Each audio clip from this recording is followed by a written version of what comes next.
Everyone. Very good morning, good afternoon, good evening, wherever you are. So, our speaker Rosalind is not here because I'm so sorry to hear that her mother is not keeping well today. So, she had shared her pre recorded session. So, before I start the pre recorded session of her, I would like to introduce her. Even though if she is not here, I would like to introduce Rosalind Millett.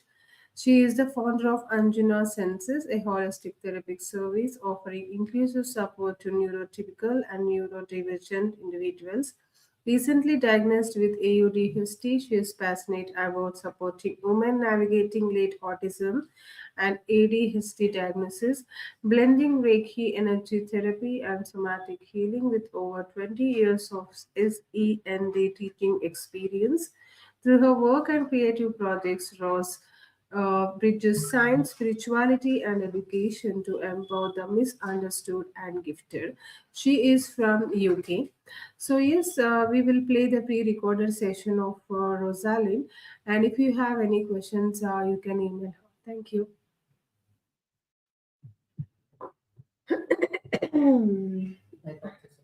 आप इस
justice, but no matter how you try to clarify your body, as the talk title states, I have ADHD, so trying to create this talk is a bloody nightmare. I'll be honest. Speaking now, recording this, my brain is currently running about 40 different scripts at once. My heart's beating so loudly in my ears, I can barely hear myself think. My mum is receiving palliative care, and she doesn't have very long to live at all, so this is why I have to do this voice recording, because to get to the hospital straight after recording this, so thank you for bearing with me. I'm sharing this because for a long time I thought I had to hide that noise to be taken seriously. This talk might feel a bit on the situation right now is not linear. This is the reality of how my brain works, how life moves, and needing structure with the need for spontaneity is another one. But not knowing if I'll need to move around when I do this, if I'm going to be full of energy, or if I'm feeling drained and completely static, or completely on edge like I feel right now, because all I'm thinking about is mum. Each day, I don't know how I'm going to show up, and in all truth, I don't know how I'm going to get through the next few days, but I know I'm going to.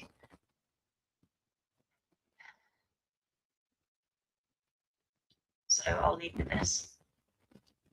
We're pretending that the proper way to share a story is to give you the victory without the mess in a poised and polished performance. Standing in front of the camera, looking polished. The rulebook says I should start with my credentials and tidy agenda, but my life hasn't been tidy and my brain doesn't work in bullet points. So I'm going to choose to break that rule. Not to be different, not to be difficult, but because being proper has always been the enemy, if I'm being honest. I'm doing this also because I suspect some of you are also tired of the polished version of things. I'm going to be very involved today and probably a little intense, and I may well talk about things that could trigger some of you. But let's see what happens when we stop trying to fit the mold and just focus on what's real. The proper thing to do is to keep these stories in a lockbox to be resilient and move on. But as someone with what I now know to be ADHD, my brain doesn't have a lockbox. It processes everything all at once with intense sensitivity. So today I'm breaking that rule of silence. I'm not here to be a success story that's been sanded down to its smooth. I'm here to be a witness for the parts that are still jagged. I'm choosing to be more today because I know that in any event of this size, that in an event of this size, I have to write some script and sometimes I deviate, but bear with me. I know that in an event of this size, I'm not the only person who was taught to prioritize someone else's ego over their own reality. I'm going to seek the truths I wasn't allowed to say out loud. Not to blame, but to reclaim. And I invite you to listen not with your judgment, but with your own breaking. We're often told that consistency is the key to success, but my ADHD brain consistency has often felt like a cage.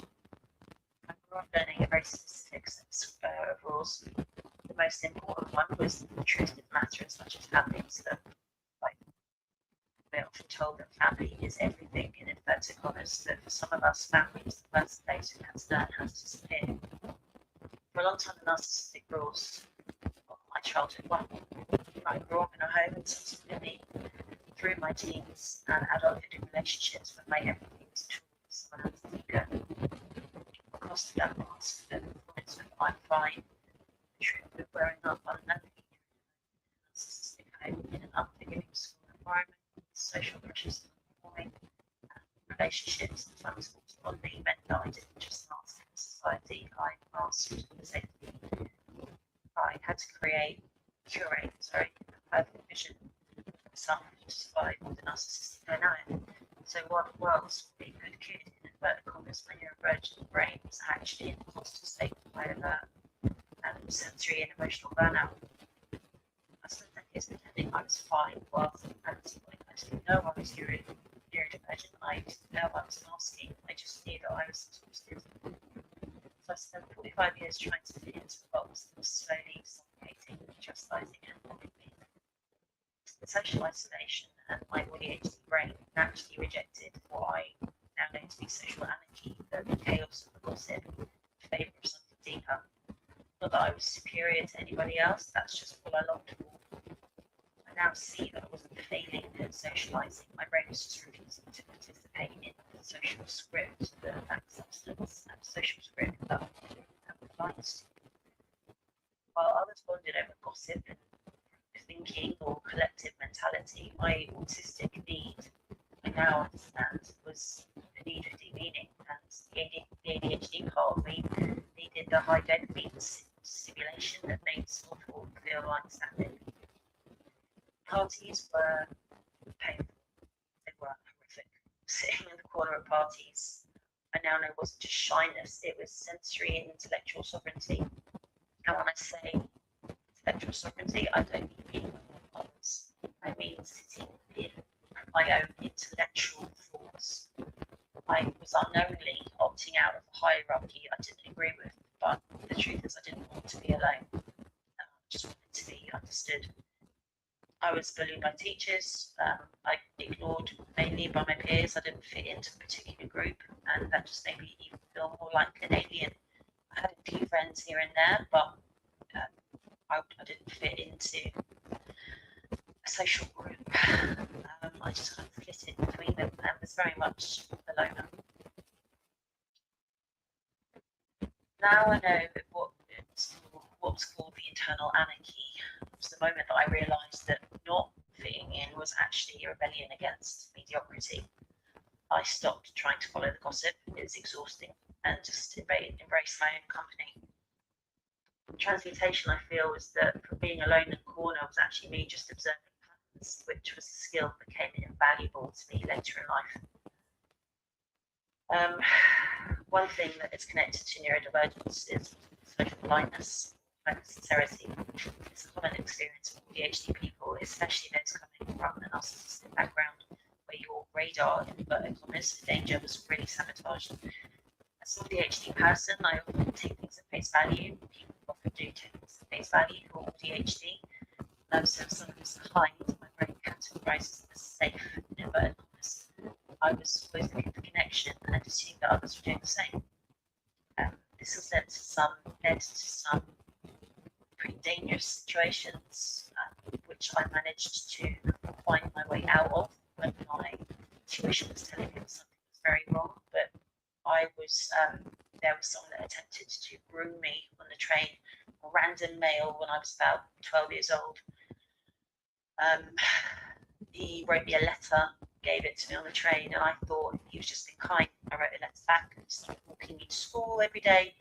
And then the conversation started turning like I should go to his house. He has horses, and he wanted to take me on holiday because he thought that I'd have a wonderful time. And I just thought, hang on a second, this is I don't comfortable. Long story short, I told someone at the train station about just leave me alone because he would wait for me to get on my train at a certain time every single morning. I tried to dodge him. He would walk down the entire length of the train to find me. Insist on walking me to school. I would get a later train. I would be late for school. I would talk to my teachers for being late. I wasn't telling my mum because I was ashamed of what was my fault. Finally, I told someone at the station. I saw a man waiting for me at the entrance, and the next day I didn't see him anymore. I told my mum as well, and I don't know what happened, but I never saw him again.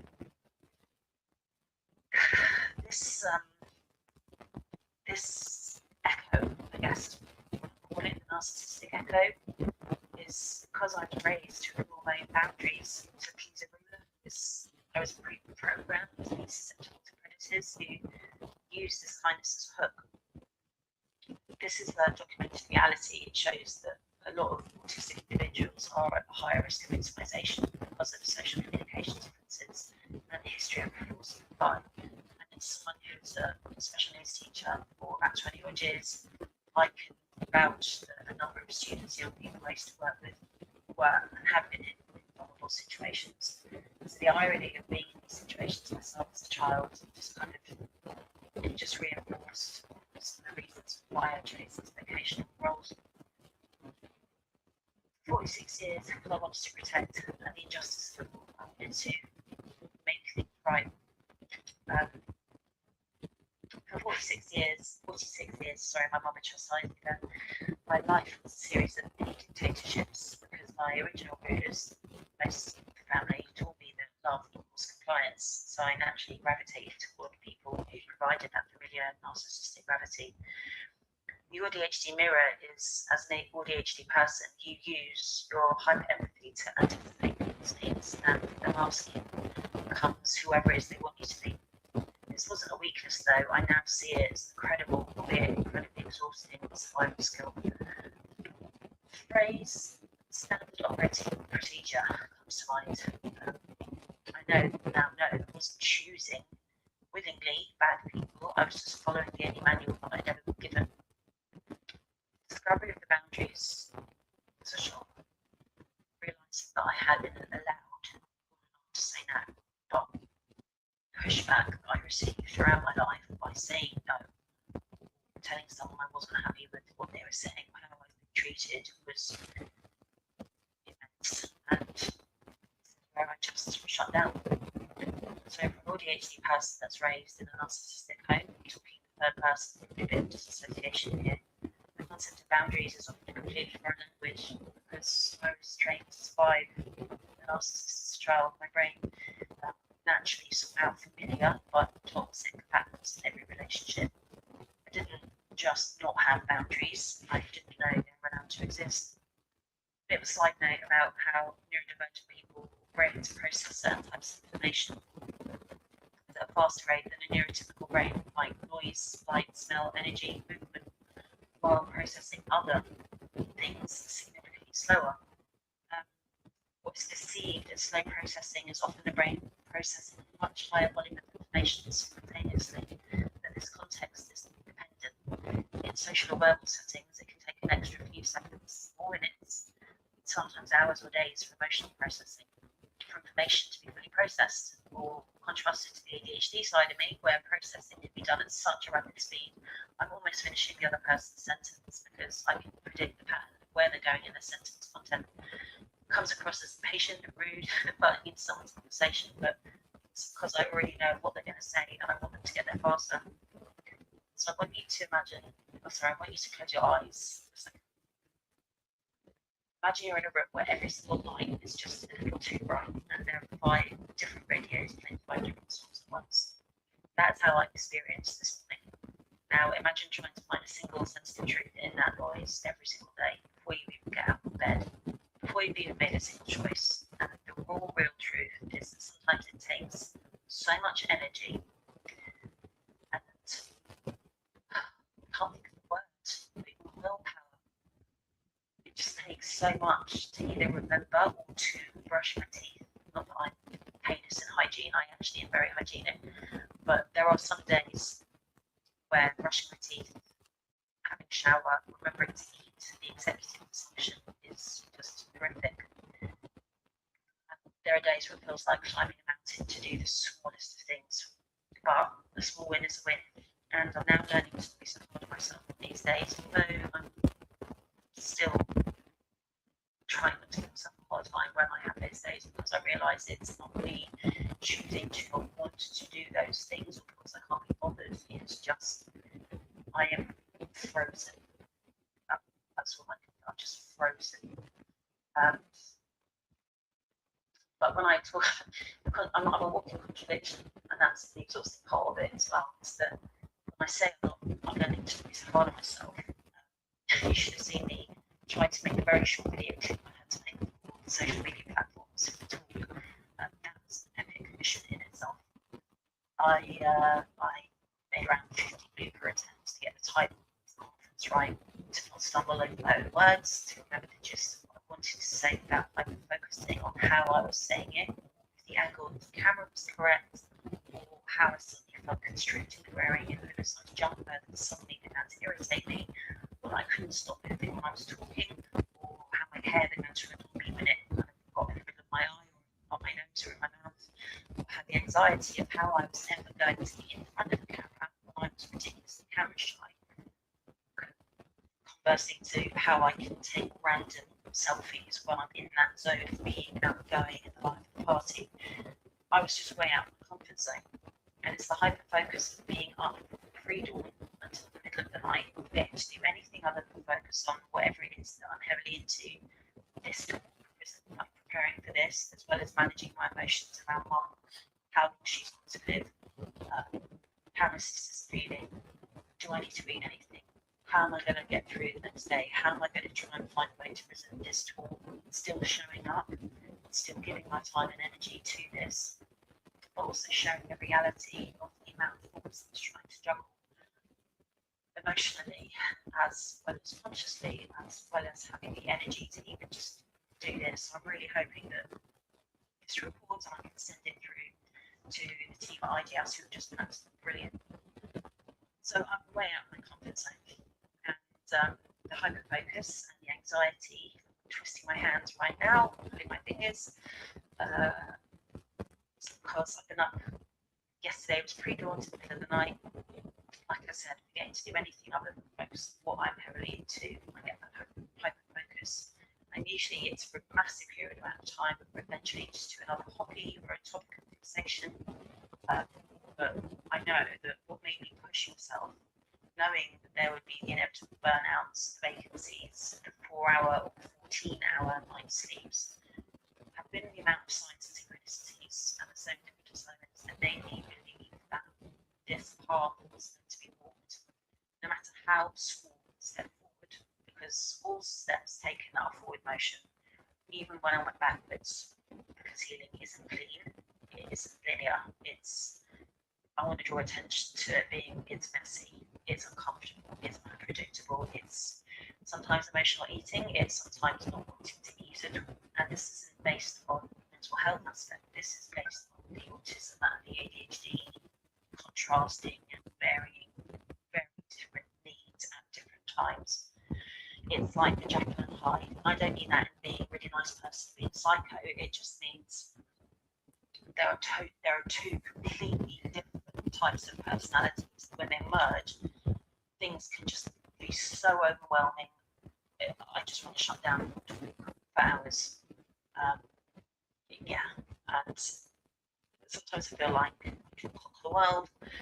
Sometimes I feel like an imposter, like I just don't have a clue what I'm talking about. It's feeling like sadness, being sad 1 minute, it's feeling like bursting into tears for no reason, and this was even before Mum became very, very ill. It's like now wanting to sit quietly and not talk to anyone for hours, which I will go into once I've done this, because I've been switched on for a very long period of time to do this, to have my brain engage, my words engage, and read words and try and hold it together. So being constantly on the go, it feels the contrast is I then things feel like I'm constantly on the go, like I'm plugged into the electricity socket, and that's the other thing, I can hear electricity. Contrasted to at times I need loud music in my headphones, but then I get irritated by loud noises when I'm sensory overloaded when I'm out and about, because I can't control it. But I know that deep down, from confirmations that kept coming my way since last year surrounding this talk, where I was guided to, in inverted commas, take the effing opportunity, as spoken by a tarot reader I've been guided to watch, who's called Chosen 144. You should look him up on YouTube, he's absolutely brilliant.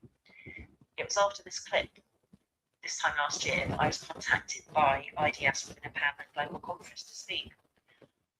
Too many signs of employing in the same direction, and they are not coincidences. So the defiance today is that I challenge the rule that I owe the world a polished version of my recovery. I admit that the mask was a very heavy burden, and today I'm dropping it. Today I use my voice as an unapologetic truth teller. I've stopped asking for permission to exist, and being unapologetic in my power means being comfortable with being misunderstood by those who aren't ready to wake up. Your body needs to bleed your mind. I'm talking to those who may be resonating with this. If you speak your truth, but your shoulders are punched, or you diminish your body space, then the system, in inverted commas, will smell your fear. Being unapologetic is an act of quantum rebellion. This is where it gets interesting. From what I've been learning, what I've been reading, By refusing to shrink verbally, energetically, with my stance, with my intentions, in my thoughts or energy. Energy creates ripple effect, whether it's positive or negative. But by refusing to shrink, I force the entire field around me to either expand or exit my life. We are all energy. We're all energy. Millions and millions of particles. And energy moves. And you, whoever's listening to this, and this is to me as well, whoever's listening to this, you can choose what energy you have around you. You decide who enters your energy field, and you can decide which energy to block. A title does not entitle. It doesn't matter if they're your father, your mother, your sister, your aunt, your uncle, best friend.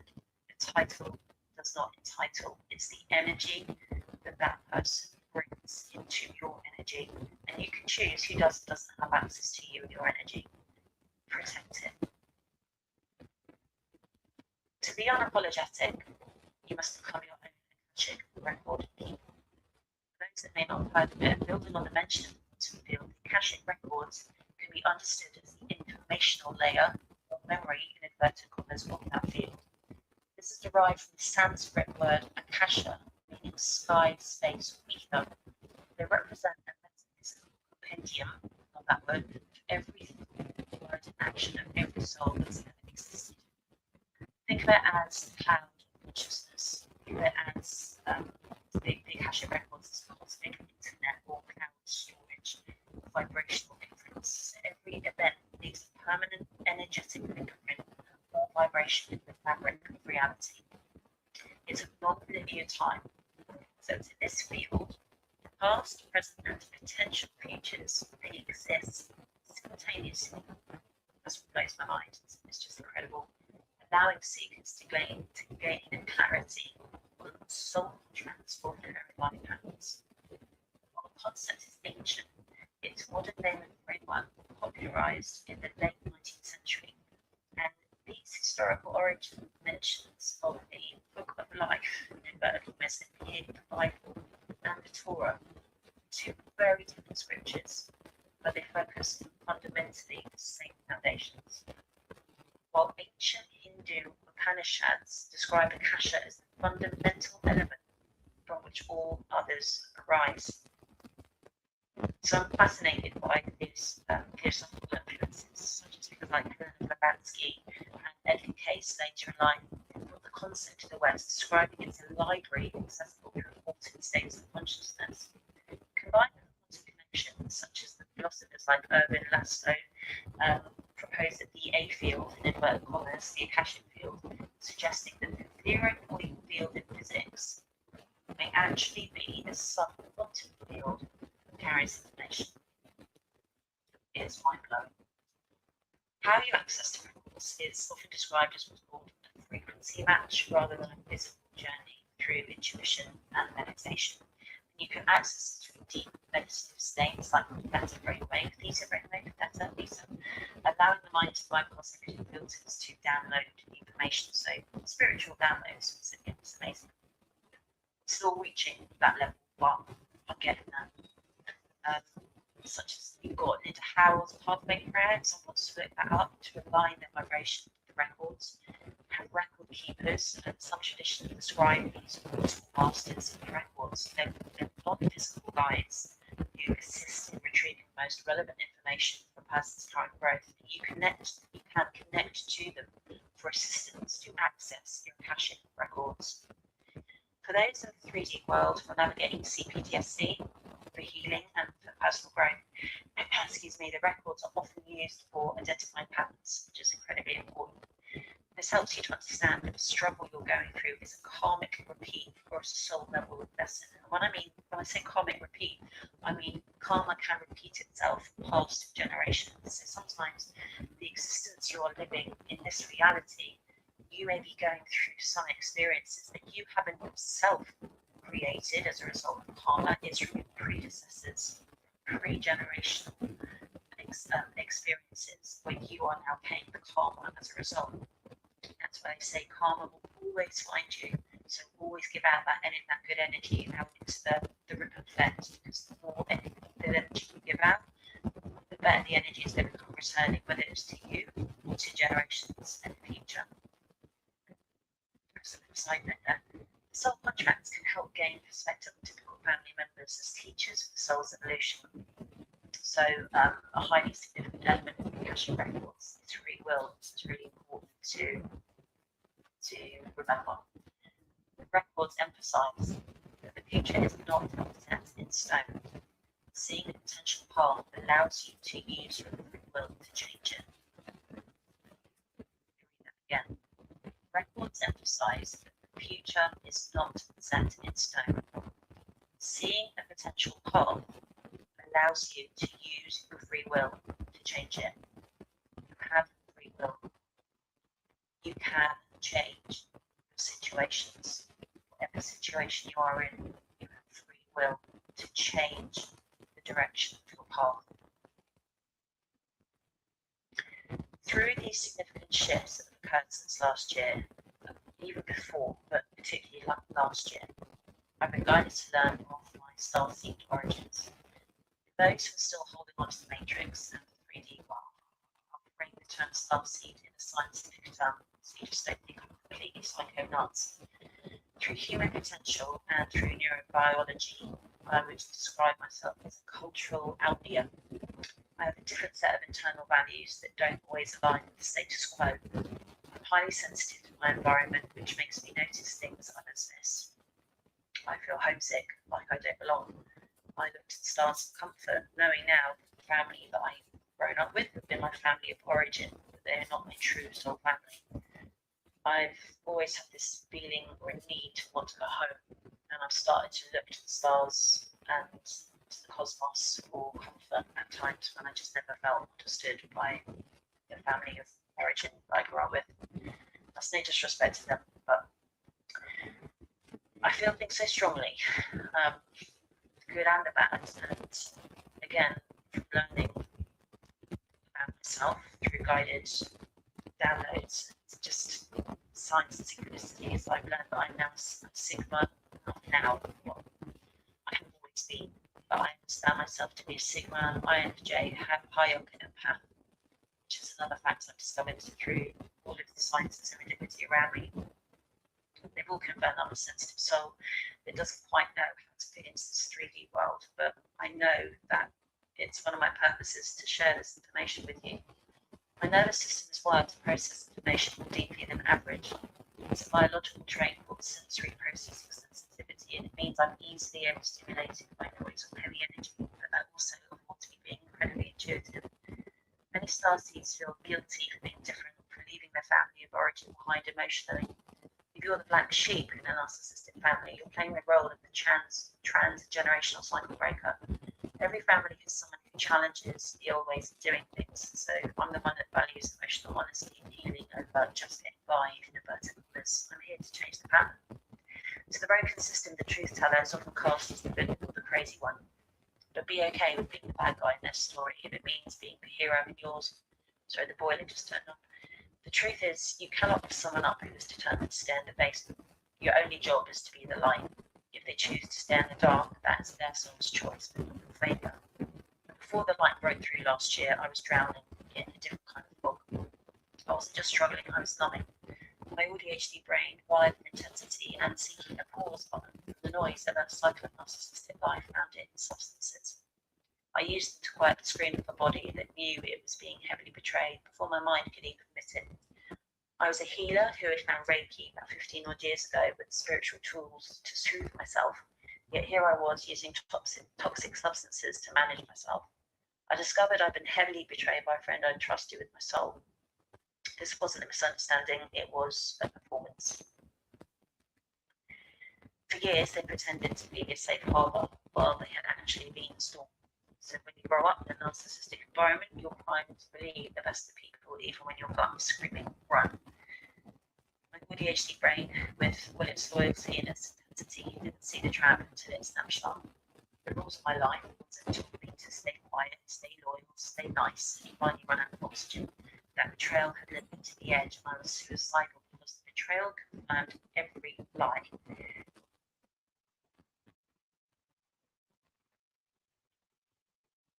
It confirmed every lie I'd been told as a child. That I was too much to be loved, but easy enough to be used. I stood there thinking that if the people I trusted most could lie so well, then truth didn't actually exist. I had carried these lies of deceit into my adulthood, having been conditioned to think if I could love harder, please more, be good, be compliant, don't question, be quiet, help others, I thought I could solve the problem with me. I thought if I could just channel enough light, I could fix the history and outrun the darkness of my childhood. I became a healer, which was really just a new spiritual way to mask, another way to be perfect for everyone else while ignoring the fire in my own home. I thought my kindness was my lie, but I didn't see that to a predator my kindness was the map. They didn't love me, they studied me, they saw my ADHD loyalty and my open heart as an invitation to move in and take over. So the walls finally closed in. Despite 15 odd years of holistic practice, I hit the floor so hard I didn't know how to get up. I was deeply suicidal and in an incredibly dark place that I never thought I would ever reach. The narcissistic thought hadn't just returned, it convinced me that after all this work I was still broken. My undiagnosed ADHD brain was in total burnout, and for the first time Reiki didn't feel like a cure. It felt like another chore I was failing at. Almost a year to this day. It's quite poignant.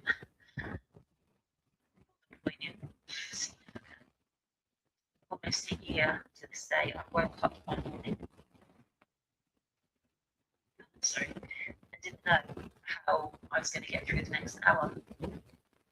I was sobbing. I had been praying, and I realised something was very, very wrong. I fumbled for the phone in my bedroom and called my GP with the only words I could get out. I need help. They directed me to crisis whilst they got a doctor to ring me back. I didn't feel safe in my body, and I didn't feel safe in my mind. I wish I could say that the road to recovery is smooth, clean, easy, and predictable, but the only way I can describe it is visiting hell, the most uncomfortable, the rawest, the darkest, sourest place ever, crawling through it and questioning every interaction throughout my life, and then trying to claw my way back up the other side, facing the brutal truths that shattered everything I had ever known. What I experienced from what I can remember is what is called the dark night of the soul. I felt like my soul had died, like everything I thought had been safe and that I pieced together was just ripped apart. But in my reality, I had awakened through processing, through shadow work, through ongoing therapy, through release, through intense screaming sessions into a pillow, the kind that comes from a place that's so deep and continues until I feel empty and hollow, through hard introspection, through taking accountability of the choices I had made, even the false information I had made these choices from, through the integration of all of the fractured pieces of myself, through deep prayer, through faith. I've taken some significant steps back from individuals within the family, from people who pose as friends who do not add to my peace, so I am protecting it with boundaries I didn't know I was allowed to have at 46. But from this breakdown, a breakthrough occurred, a pattern was finally spotted. The term neurodivergent was mentioned. Finally, someone was starting to piece together my symptoms, long-standing anxiety and depression concerns, perimenopause, EMDD, overactive thyroid, high blood pressure, teamed with ongoing health issues, my admitted substance misuse, and my explanation of life events and things started to finally become clear. Not easy, but clear. I was suspected of being neurodivergent, dual diagnosis, PTSD and trauma, in stages of perimenopause and health crisis. This was the shift where I realised that the flaws, the things the narcissist had attacked me all my life for, were actually ADHD traits. The old view of I'm lazy, disorganised and difficult turned into the new view of I'm an ADHD person who is deprived of the right environment to thrive. The weaponisation of sensitivity against me. The truth is this. The traits that made me ADHD, my deep empathy, my pattern recognition, my emotional intensity, were used against me as proof that I was the problem. In the narcissistic dynamic, my oversensitivity was actually my superpower. It was my radar for calling bullshit. They called it crazy, they questioned if I was lucid, it was actually clarity. And I challenged the rule that I must always feel guilty for setting boundaries. But the real truth was that loyalty is in a narcissistic relationship is not just another word for compliance. I refuse to label it as victim, was overly sensitive. I reclaim my ADHD intensity as the very thing that allowed me to see through that fear, obligation, and guilt and choose a different path. I chose my own reality. I want to see clearly that reclaiming my truth as an ADHD adult is selfish is the only way to live an authentic life after being told who to be for so long. Connected to my spiritual growth is Hecate, a goddess of fear where she stood in the dark places. But through standing in your own darkness, embracing and facing your own darkness, by embracing and facing your own shadows and walking through them, that darkness will begin to lighten and change just as light changes today. You will eventually begin to find that light again one step at a time. Please trust the process. I'm not responsible for how you receive this truth. I'm only responsible for delivering it with integrity. If the system breaks when I speak, it was already broken. I just stopped holding the pieces together. I'm standing here today in my sovereignty and in my serenity because I chose to stop paying the price for someone else's control.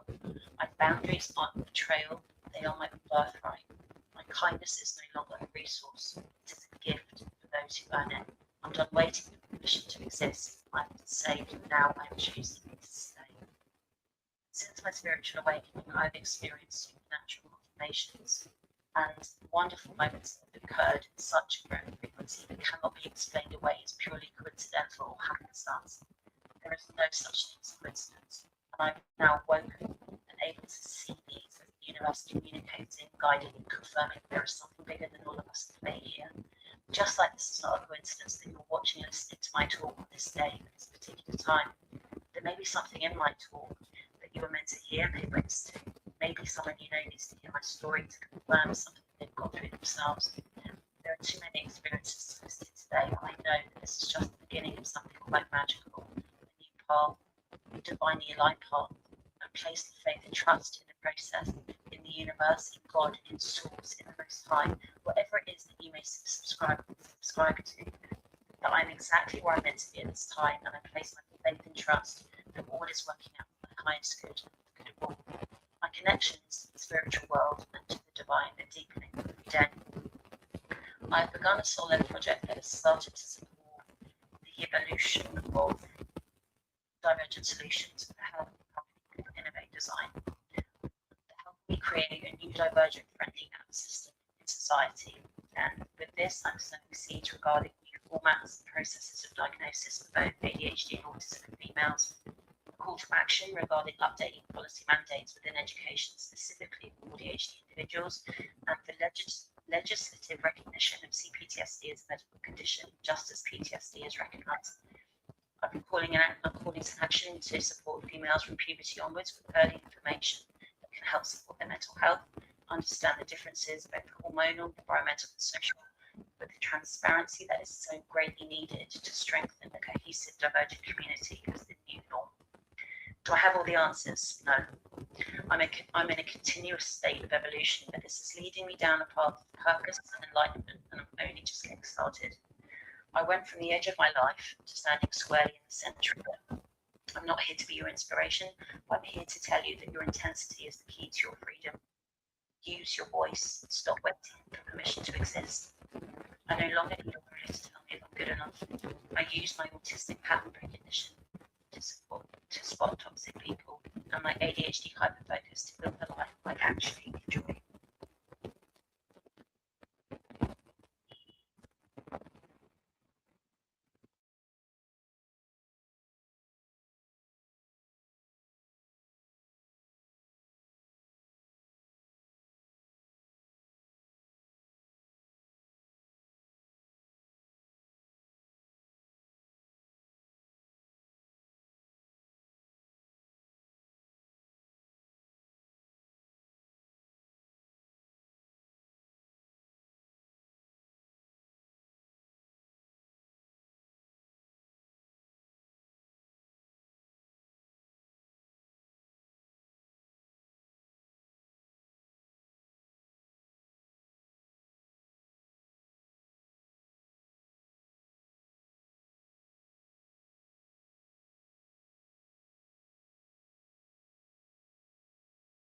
you so much for sharing your presentation, Rosalie.